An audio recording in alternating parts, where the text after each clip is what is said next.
Yo, what's poppin', everybody? JLegend Battle Rap Opinions. Thank you for rocking with me. Make sure you hit the subscription bell and the alert bell, alright? So you get all the alerts. Again, if you don't know by now about all the YouTube algorithms bullshit, sometimes you subscribe to a channel and you can hit the alert bell. And if somebody drops a few videos and stuff like that, after a while, if you don't click on those, it's like they'll stop suggesting it. So if you get an opportunity, you see my stuff come on, just click on it real quick so that we can stay in tune with each other. This is a recap of the Rare Breeds card, the 1HK battle that was on the Rare Breeds card of Top 10 versus Spanish Harlem. Now you should also go and check out my interviews with both Spanish Harlem and Top 10. Some fire interviews on these two young up and coming guys. All right. Excuse me, give me 1 second. I don't know why I'm not on my notes. So full disclosure, like I said before, I've said this before. I hosted top 10 versus Books for the Trap New York. So I'm a little more familiar. I was going into this. I was more familiar with Top 10 than I was Spanish Harlem. I had only seen maybe one or two. I think two battles of Spanish Harlem before. Spanish Harlem had some dope promo for this battle. Again, go check out my interview with both these guys. Top 10 brings a lot of intensity in his bars, a lot of aggression. Spanish Harlem is a little more finesse and bar heavy, just slightly more. You know what I'm saying? Dope pen game from the young man. It's a round one. I was about to say first round, but it was a 1-round battle. Spanish Harlem goes first. Let me see. I'm sorry, man. I'm fucking up on this recap when I should have my notes. I thought I had my notes all right here. So, all right, let's get back to this.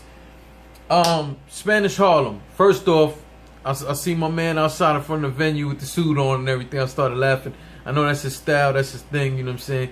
He looked pretty cool in that, man. Salute to the brother. Showed up pretty sharp. You know what I'm saying? I felt like Spanish Harlem came in there with the right amount of aggression, the right amount of bars and stuff. I have to salute him on his setups and transitions. I thought they were pretty dope. You know what I'm saying? I thought they were pretty dope.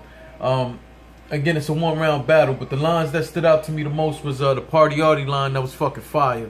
That was fire, and that was very intelligent, especially when you think about who was on this card. You know what I'm saying? That was the perfect line to throw out there, so I salute Spanish Harlem for being clever enough to throw something out there nostalgic.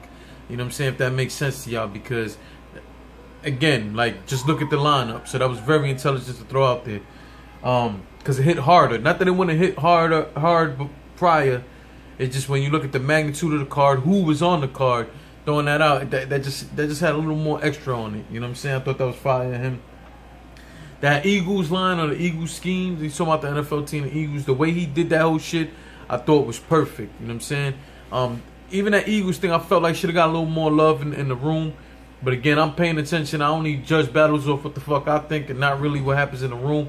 Whenever I point out something about what happens in the room, I only do that to give you guys some sort of perspective of what it was like there. You know what I'm saying? So, Top 10 got a chance to go, man. That JNC vitamin line was fucking crazy for Top 10. I thought it was very creative, man. You gotta salute that man on that one. That R Streets line was funny. It was dope. He had a New Jersey twerk. I guess he started explaining some sort of altercation that happened between New Jersey twerk and Spanish Harlem. I don't know that it was true. It was funny, the story he told. It was funny to a degree, but I don't know the truth of it. I can only go off what the man is saying on the stage. So, you know, I'm gonna give him points for it because I thought it was creative, so on and so forth. Spanish Harlem didn't seem to really deny it, even though I prefer guys not to talk to people around. So I don't know what was up with that. And that ain't some shit that I thought to ask him. You know what I'm saying? After the battle, I did see him after the battle. I saw them both after the battle. I spoke to Top 10 real quick. Salute to Top 10's brother. I believe his name is um, Kumba, I think his name is Kumba or Kumba. I'm sorry if I'm fucking up your name right now, homie. Top 10's older brother, I spoke to him right after the battle, you know what I'm saying? We had a dope conversation on the side. So being that we had that conversation on the side and I did say something to Top 10, I feel like it's cool for me to speak on it here also, because I did say it to both of them. His older brother came up to me and asked me about what I thought. And we just had a conversation, you know what I'm saying? And at the end of the day, this is what it is. I felt like this battle, the 1SK battle, shouldn't have happened on this card. The magnitude of the card, so on and so forth. I think these guys both did great on this card. I think they both handled themselves great at the press conference in terms of Spanish Harlem was late to the press conference. That wasn't a good look, but I don't know what happened. What was the reason? So I'm not going to speak on that. But so both of them weren't on the press conference. But again, I got footage of them going at it, arguing in the lobby, and then I got a separate interview with the both of them. So that was real intense with them. I liked how it translated on stage. I liked both of their aggression. It wasn't too much, you know what I'm saying? I personally has Top 10 winning this battle. I have Top 10 winning this battle by 2 points. Yeah, 2 points, 2.5 points. I got Top 10 winning this battle. You know what I'm saying? The only half point is, like I said, I gave Top 10 a point for that. I don't know how true is that story. That's the moral story. Either way, I got top 10 winning. I thought Spanish Harlem did very well, and was a little different than when I seen him before. Maybe it's because this time I was seeing him live in person, but I liked everything that he came with. When it comes to Top 10, he did improve from the last time I've seen him. I've seen him battle a few times at the Trap. I just hosted one of the battles. I felt like bar-wise, he was better than what I've seen him before. I saw improvement and stuff. I like the way he was moving around the stage, just adding a little more performance to what he do. Because normally Top 10 is just all in your fucking face. You know what I'm saying? This time around, he did do that too. But he moved around the stage more. And I thought that added into what he was doing. You know what I'm saying? And again, it's a big stage versus you normally battling in the room. So utilizing that space in the fashion that he did, I thought was smart. Same thing for Spanish Harlem, by the way.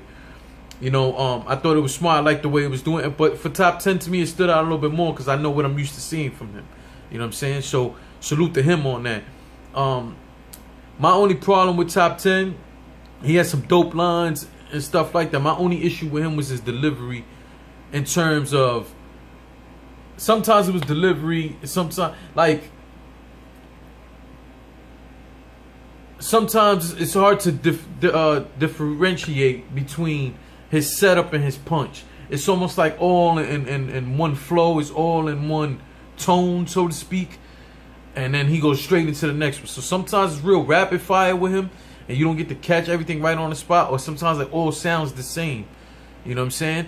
So sometimes you don't even know that he got to the punch. Like sometimes people are a little more louder in the pitch of their voice at the punch, or they performing a little bit different. You know what I'm saying? Maybe I feel like when you win or you lose in a good competitive, and this was a competitive battle, there's always something you could take, something you should learn from the battle, and something you could take from your opponent. So my suggestion from Top 10 will be, I think he should kind of take his take some pointers from how Spanish Harlem went into his, you know, went from setups into punches. Just that transition. That's, to me, that was the only little thing that has to be fixed from there. I just felt like he had a few more doper bars than Spanish Harlem is all. You know what I'm saying? Both of them did very good. Salute to Lawrence for giving these young men both an opportunity. Salute to Top 10. Salute to Spanish Harlem. Salute to Top 10's brother again, man. I believe his name is Kumba. If I'm wrong, man, and if you see this, man, please feel free to get in the comment section and correct me on how I'm saying your name. I do appreciate having a conversation with you. Same thing with Spanish Harlem and Top 10. Thank you guys for taking your time to speak to me, man, and for us to be able to have that dialogue. Salute to you guys, man. Great showing on a great card, man. There's nothing bad anybody can say, all right? Salute.